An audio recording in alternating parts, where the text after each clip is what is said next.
Bonsoir à tous, j'espère que vous allez bien. En gros, pour ceux qui ne me connaissent pas et qui me connaissent pas d'ailleurs, bienvenue à vous. Bienvenue aussi à YouTube, la rediffusion YouTube. Et donc, ce que je fais, c'est que durant chaque live, j'introduis une crypto-monnaie et je l'étudie avec le prisme des vagues d'Elliott. Pour ceux qui ne connaissent pas les vagues d'Elliott, c'est toute une théorie pour appréhender les marchés. Et donc, je fais ça avec une crypto-monnaie par live. La semaine dernière, c'était ETH, il me semble, super analyse, c'était vachement intéressant. Le live était plutôt cool. Les semaines passées, on a fait du Chiliz, EGLD, VET, ADA, peut-être bien si je dis pas de bêtises. Et ce soir, on va changer un petit peu parce que j'avais fait un sondage. Comme à la fin de chaque live, je vous fais un petit sondage pour savoir quelle crypto-monnaie sur laquelle on s'attardera. Et c'était le sol de Solana. Néanmoins, j'avais pas fait gaffe les gars. Et du coup, j'ai regardé la chart aujourd'hui, je me suis dit, bon allez, tout content, let's go, on va analyser ça. La chart est dégueulasse. La chart est horrible à lire. Et donc, je me suis dit qu'on allait changer un peu. Et ça faisait longtemps qu'on n'avait pas parlé de toutes les cryptos d'une manière un peu plus large. Donc, on va faire ça aujourd'hui. BTC, GLD, ETH. J'analyserai vos crypto-monnaies. On fera ça vraiment chill. On fera ça assez posément. Pas de temps, on va pas se presser. Enfin, on va faire un petit live tranquillou. Et on va commencer dans un premier temps avec le BTC. Donc, on va commencer avec l'actif qui sera potentiellement l'actif le plus dur à analyser ce soir. On va partir sur ce point-là pour commencer l'analyse. Et pour ceux qui ne connaissent pas les vagues d'Elliott, ça va être un petit peu compliqué à suivre. J'avais fait un live en août. Le replay se trouve sur la chaîne secondaire de Mathéo. Vous mettez Crypto Future Live sur YouTube et vous devrez retrouver ça pour ceux qui veulent avoir un peu plus de détails là-dessus. Au niveau du BTC, on va commencer et on a vu ces derniers jours, on a eu un nouveau bottom. Pour moi, on était sur une ABC, donc structure en 3 temps, avec un canal. On était dans une tendance de fond baissière, on est dans un bear market, et donc ici, en général, il y a de fortes chances de casser ce canal-là à la baisse pour venir chercher un nouveau plus bas. Le décompte que je privilégie sur le BTC, il est vraiment très compliqué ce décompte-là, mais c'est celui-ci, c'est le scénario d'une flat. Pourquoi ?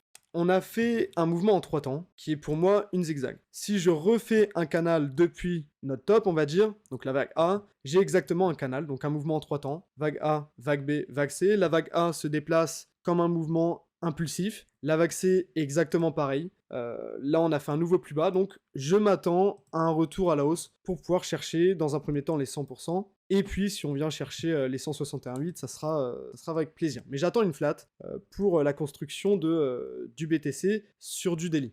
On va regarder au niveau des indicateurs. Au niveau des indicateurs, ce qui aussi me fait penser à une certaine flat, c'est ici on a une divergence haussière. Regardez, pour ceux qui ne connaissent pas ce qu'est les divergences, vous prenez l'indicateur RSI ou un indicateur qui permet d'illustrer le momentum du marché, et tout simplement, sur les marchés, et sur le BTC en l'occurrence, on a des creux toujours plus bas, tandis que sur le RSI, on a des creux plus hauts. Et donc ça nous annonce un petit sentiment de marché pour revenir chercher à la hausse. Donc je m'attends à ce mouvement-là. Sinon, si on vient pas chercher la flat, alors j'ai un mouvement alternatif qui serait celui, on serait dans notre grand mouvement avec un dernier mouvement impulsif. Et donc ici, vague 3, vague 4 qui se termine avec un triangle pour la vague 4. Le triangle est dégueulasse.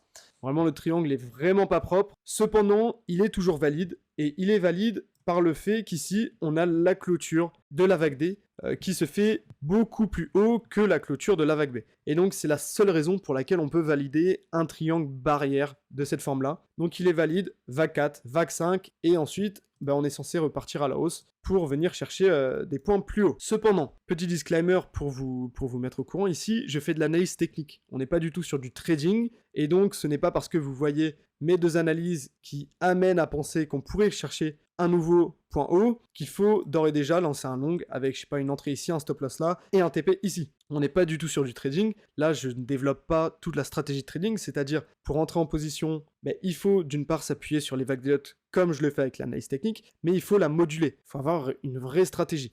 Ici, là, rien ne m'amène à penser à prendre une position. En tout cas, j'ai pas de signaux réellement propres pour venir chercher une position et surfer toute la vague C. Contrairement à ça, on va passer maintenant sur ETH. ETH, on est sur un mouvement bien plus propre, c'est-à-dire ici, depuis le supposé bottom effectué aux 877,89 $, on peut s'apercevoir que l'on a fait une hausse pour venir chercher la zone des 2034,57 $. Et cette hausse-là ne s'est pas faite en 3 temps, comme sur le BTC. Ici, on a une correction qui continue J'attends de venir chercher une vague B pour ensuite revenir chercher une vague C et commencer à revenir chercher des points beaucoup plus hauts. Attention tout de même, on a une zone d'invalidation, du coup c'est le supposé bottom. Si on vient chercher ce bottom là, alors on sera dans notre invalidation de plan et il faudra trouver tout un autre décompte que je vous avais développé la semaine dernière. C'était la supposée impulsive sur une grosse unité de temps.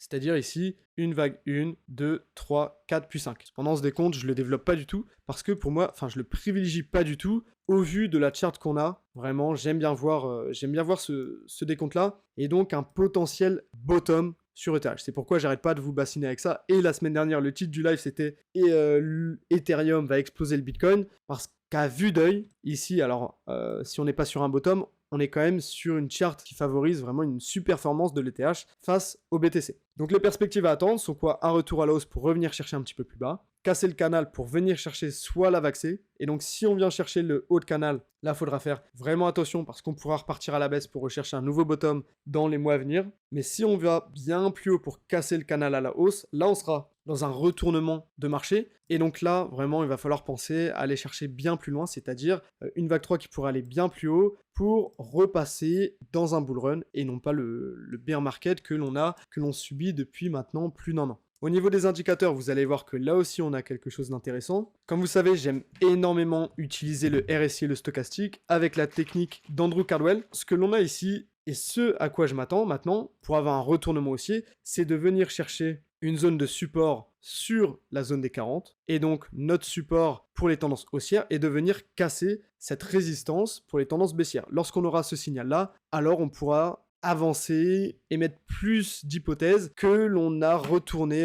la tendance du marché et qu'on est passé d'une tendance baissière en tendance haussière. Le stochastique, alors on aimerait bien avoir une petite consolidation, d'où la vague B et C, pour revenir chercher un petit peu plus bas une zone de survente au niveau du stochastique, et ensuite on repart à la hausse, en tout cas sur ETH, c'est le plan que je défends sur du daily. Alors je vais vous passer Chiliz et LTC. Les deux sont vraiment importantes et j'étais forcé, vraiment je me devais de vous en parler parce qu'au niveau des vagues des yachts, on a quelque chose de très très propre. On regarde depuis ce point-là et ce point-là, quel est le plus bas de marché que l'on ait fait? C'est celui-ci. Donc notre décompte, on commence depuis le samedi 18 juin 2022 pour développer justement les perspectives à venir. On est sur une impulsive 5 temps, on est dans une vague 3 en flat. Putain, Totorino, ça me fait vraiment plaisir parce que c'est exactement ce que je développe. Alors tu vois, ça va être un petit peu plus complexe que ça. Ici, du coup, vous avez exactement la bonne réponse, c'est on n'est pas du tout sur un mouvement en 3 temps, mais plutôt sur un mouvement en 5 temps. Vague 1, 2, 3, 4, puis 5. Et ici, c'est un petit peu plus compliqué. On a une latéralisation du prix, donc non pas une correction en 3 temps pour revenir dans le canal. Je vous avais dit, il y a soit la zigzag, soit la flat, soit le triangle. Ici, on a fait une flat. Vraiment, cas d'école, une flat. Elle y ressemble, elle est toute belle, magnifique. Néanmoins, après, on repart un petit peu pour venir chercher notre zigzag en 3 temps. Et donc ici, c'est ce que je vous ai dit il y a de ça quelques minutes, on peut avoir des corrections complexes, du type addition d'une zigzag avec, je sais pas, une flat. Par exemple, on a une zigzag, une pattern de correction pour faire une jonction entre les deux patterns de correction standard. Là, du coup, ça sera une zigzag aussi. Et ensuite, une flat. C'est une pattern que tu peux retrouver. Et donc, tu vas avoir une W, X, Y. W, c'est la première pattern. La vague X, c'est une pattern de correction standard ou non pour faire une jonction entre les deux patterns standards. Et ensuite, deuxième vague de correction Y. Donc ici, ce à quoi je m'attends, c'est on est venu faire une vague impulsive, vraiment là on a un gros mouvement à la baisse donc c'est clairement impulsif. Je m'attends à un petit retour à la hausse pour revenir chercher notre bas de canal et voire même venir chercher les 100% de ratio de Fibonacci de notre vague W. On va passer sur les indicateurs pour voir justement comme ETH qu'est-ce que l'on a, si on a un retournement ou pas encore. Et ici, regardez ce que je vous ai raconté. Et c'est pourquoi je vous en parle de Chiliz. Vraiment, Chiliz, pour moi, c'est la pépite du moment. Ici, ce que l'on a, c'est quoi? Tendance baissière du marché. On rebondit une fois, deux fois, trois fois dans notre zone. Et ensuite, cassure, ici, cassure de notre résistance pour les tendances baissières. On vient se faire repousser sur la résistance pour les tendances haussières. Et on vient trouver ici de l'achat, une fois ici, sur notre support pour les tendances haussières. Donc si on arrive à le tenir, si on revient vague A, B, C pour revenir un petit peu plus ici et repartir à la hausse une deuxième fois, alors là, on aura une belle confirmation de retournement de tendance sur Chiliz pour entrevoir une jolie petite hausse là-dessus. Voilà un peu pour Chiliz, mais en tout cas très très très intéressant. Alors pourquoi je vais parler d'LTC? On peut voir, hein, il super forme de fou en ce moment, 11%, et je suis totalement passé à côté. Je suis totalement passé à côté de cette charte-là. Alors j'avais vu des Chilis, tout ça, mais pas le LTC. Si on prend depuis le bottom, regardez vraiment exactement la même chose, regardez ce chart et dites-moi si pour vous on est plus sur une pattern en 5 temps, qui va se développer en 5 temps, ou sur une pattern qui va se développer en 3 temps. Alors là, c'est un petit peu plus compliqué. Pattern de correction dans un bear market va se développer sous cette forme-là. On va aller à la baisse, ensuite 3 temps, vague A, vague B, vague C. Alors on pourra aller un petit peu plus loin, mais en général, ce que l'on va réellement attendre d'une pattern de correction, c'est d'aller un petit peu au-dessus du canal pour vite retracer à l'intérieur. Vraiment faire un petit pic pour ensuite repartir à la baisse. Ici, du coup, ce que j'attends sur LTC, c'est là, on a vraiment une petite cassure. Alors si on vient réintégrer directement à la baisse pour revenir ensuite casser le milieu de canal, là, je changerai de plan. Et du coup, on sera sur une vague A, B, C. Mais pour l'instant, on est en train de le casser. Et si je regarde le décompte, pour l'instant, je vois une belle vague 1, vague 2 avec une flat pour la vague 2, vraiment jolie flat. Encore une fois, un cas d'école, vague A, vague B, vague C. La vague C beaucoup plus raide que la vague A. Enfin, franchement, là, c'est un cas d'école, c'est magnifique. Ensuite, vague 1, vague 2, vague 1, vague 2, boum, on casse à la hausse. J'attends du coup de perdurer un petit peu au-dessus du canal pour vraiment casser encore plus. Et là, on sera vraiment sur quelque chose de très très propre pour venir chercher le vague 3, vague 4, vague 5. En tout cas, LTC, vraiment, ça sent bon comme Chili's. On est sur un graphique qui est plutôt propre. Alors, on va rester sur du daily. Et ce que j'entrevois ici, c'est une tendance baissière. On peut voir ici, tendance baissière. Alors même là, on peut commencer d'ici, mais ces tops-là sont allés un petit peu plus haut. On peut voir un petit rebond, donc on aurait toujours pu compter. Là, c'était assez brouillon. Cette partie-là est assez brouillon, mais depuis cette partie-là, vraiment, on a tendance baissière. On est venu une fois, deux fois, trois fois, quatre fois, ce qui correspond à ce point-là. Une fois, on est reparti à la baisse. Une deuxième fois, on est reparti à la baisse. Ici, on a latéralisé, vraiment petite baisse. Et ici, latéralisation aussi. Cependant, à chaque fois, on a trouvé du support sur notre support, plutôt, pour les tendances haussières. Et ensuite, on est venu casser à la perfection, comme je vous l'ai dit, la résistance pour les tendances baissières au niveau du RSI. Si on revient une deuxième fois à la hausse et ensuite on revient comme ça, là les gars, vous connaissez la chanson, on repartira dans une tendance de fond qui sera haussière. C'est pas plus compliqué que ça. Le GLD, là, on a quelque chose de très intéressant. Ici, ce que l'on a, exactement la même chose. Les gars, regardez, canal, milieu de canal ici, on le casse, on vient chercher un nouveau plus bas. C'est pas plus compliqué que ça. Je regarde ici, ce que l'on a pour moi, c'est quoi? Un autre canal. Alors ici, on est venu le casser, mais vraiment, c'est pas durable pour l'instant. Alors si on vient le casser à la baisse, là, je serai sur une vague 1, 2, 3, 4, 5, mais pour l'instant, si on le réintègre, je suis aussi sur une ABC, et donc qui dit première ABC, deuxième ABC, dit flat, et donc retour à la hausse. Le plan sur GLD que j'attends, ça sera ce plan-là, ABC, flat, pour ensuite retourner à la baisse. Dites-moi un peu ce que vous en pensez, mais pour l'instant, c'est pas déconnant. Néanmoins, si on vient faire cette structure-là, alors, force est de constater que là, on sera dans une vague 1, 2, 3, retour vague 4, et ensuite vague 5 pour aller chercher bien plus bas. Voilà un peu pour EGLD, rapide, simple, efficace. Alors Apple, en daily, ce que l'on a, c'est pas mal intéressant. Le top, il est ici, donc faut commencer à analyser depuis ce top-là. Leading diagonale, vague A, B, puis C. Vraiment, là, c'est super simple à analyser. D'ailleurs, je pense que j'ai fait cette analyse-là. Ensuite, jonction vague X, qui est venue vraiment très très proche de notre point de terminus de vague B. Donc là, parfaitement en corrélation avec la théorie. Et donc ici, premier découlement d'une impulsion, vague A, vague B, vague C. Donc j'attends de revenir chercher un petit peu plus haut pour rechercher plus bas. Est-ce que j'ai développé ce plan-là ou pas? Pas du tout. Donc pour te le résumer, je vais faire le décompte comme ça. Vague W, X, Y, et je m'attends à une vague A, B, puis C pour venir chercher quelque chose sous cette forme. On ressortira ça dans quelques semaines, quelques mois.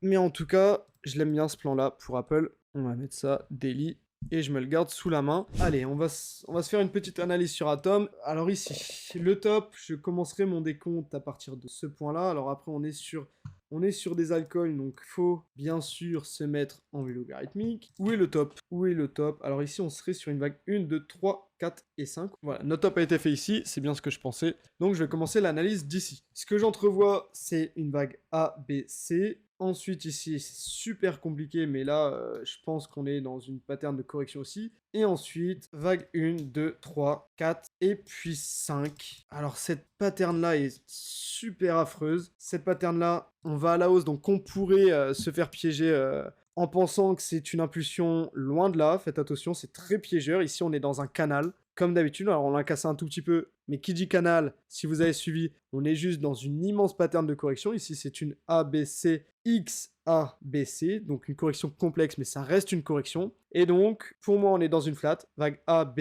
puis C, avec une vague 1, 2, 3, 4 et puis 5. Ici, on est déjà dans une vague 1, 2, 3, 4 et 5. Et j'attends un petit retour à la baisse sur celui-ci. Là, encore une fois, comme je vous l'ai dit, le décompte est beaucoup plus corsé sur les cryptos que sur les actions. Et je trouve ça fou. Hein. C'est pourquoi, d'ailleurs, je vais axer mon trading de plus en plus sur le marché des actions que sur celui des cryptos. On a vraiment une grosse cassure du canal à la baisse, canal de correction à la baisse. On revient chercher un support sur notre correction, sur notre canal de base. On est venu chercher résistance sur le milieu de notre canal. Et ensuite, ce que l'on a ici, c'est typique d'une pattern classique, donc une jolie leading diagonale. Vague 1, 2, 3, 4, 5. Ensuite, correction. Et puis là, vraiment, vague 3, correction, et puis vague 1, enfin, là, on va repartir à la baisse pour venir chercher des points qui ne vous feront, je pense, pas plaisir du tout. La zone des 3 $ est à attendre sur Atom. Alors, en tout cas, c'est vraiment là où on a le plus de probabilité d'aller. Donc, voilà un peu la zone que j'attends. Entre 4,75 $ et 3,60 $ pour Atom. Pour apprendre plus loin avec les vagues d'Elliott, je vous recommande de passer, et justement, pour ta question, si tu veux réellement apprendre comment analyser les vagues d'Elliott, je te recommande de passer par Elliott Wave Principle. Ensuite, tu me lis Visual Guide to Elliott Wave Trading. Et si tu n'as pas assez compris et si tu veux aller plus loin, encore plus loin et devenir vraiment un pro de l'analyse technique avec les vagues d'Elliott, je te recommande de suivre la classe de Jeffrey Kennedy, Trader Classroom sur Elliott Wave International. Ils font du contenu incroyable. Pour ceux qui ne parlent pas anglais ou pour ceux qui n'ont pas les fonds et le temps, je vous ai développé un livre qui m'a été demandé par vous. Chaque fois, je vous recommandais ces bouquins-là. Vous m'avez demandé de faire un livre exclusivement en français avec toutes les règles que je connais pour éviter les désinformations comme j'ai pu en faire référence pendant ce live. Donc ici, l'anatomie des vagues d'Elliott, vous avez un e-book sur justement comment faire exactement les mêmes analyses que moi avec toute une partie sur l'analyse technique et toute une partie sur comment trader avec les vagues d'Elliott. Donc n'hésitez pas à aller sur mon site, je vous mets ça dans le chat. elliottwave.com. Je vous fais des updates au niveau S&P, BTC, ETH avec les vagues d'Elliott. Donc n'hésitez pas à me rejoindre, à nous rejoindre. On est bientôt plus de 1500 sur Twitter. Ça fait vraiment plaisir de voir une communauté qui prend comme ça autour des vagues d'Elliott. Ça me fait vraiment plaisir. Dans le chat, je vous mets un lien. Je vous ai mis plein de liens. Le dernier lien, c'est le lien gratuit. Normalement, vous pouvez l'avoir. N'hésitez pas à me confirmer ça dans les commentaires. C'est le lien pour lire Elliott Wave Principle, qui est le livre que je vous recommande de lire en premier temps si vous voulez aller plus loin dans les vagues d'Elliott. Normalement, c'est gratuit et vous avez vraiment... c'est tout ce que vous devez savoir pour avoir le certificat d'aptitude professionnelle à l'interprétation des vagues d'Elliott. Ça s'appelle le CEA. En gros, c'est Elliott Wave International. Ils ont développé un diplôme pour être authentifié comme étant professionnel dans l'aptitude des vagues d'Elliott. Je suis en train de le passer. J'ai passé mon premier examen. Il m'en reste 2 autres. Cependant, faut que si ça tenait qu'à moi, je les aurais déjà passés, mais ça coûte 1900 € pour les passer. Donc j'attends un petit peu. Nickel les gars, bonne soirée à vous. On va se laisser là-dessus. Merci pour votre écoute et à la semaine prochaine. Salut.